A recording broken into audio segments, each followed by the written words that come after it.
Hello there. This is June the 6th, 75 years ago today.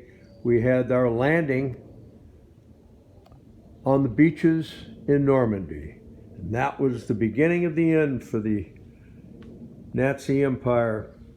I just wanted to fill you in on what's happening with the Beast, the Fiat, and just give you a few of the little bitty updates.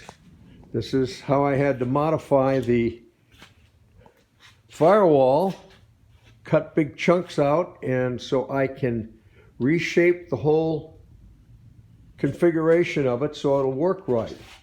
These little things right here, what I had to cut off. You can see they're pretty big. Anyway, everything is going along extremely well. I want to fill you in. I did another one a couple days ago, but for some reason the damn thing just wouldn't take.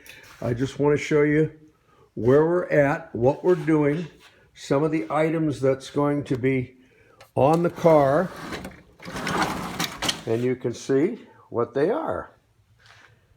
And anyway, all the caps on the top are all going out. A friend of mine's taking it over. They're going to have them copper plated so they can be more of a showy thing. And we've got to access our exhaust system.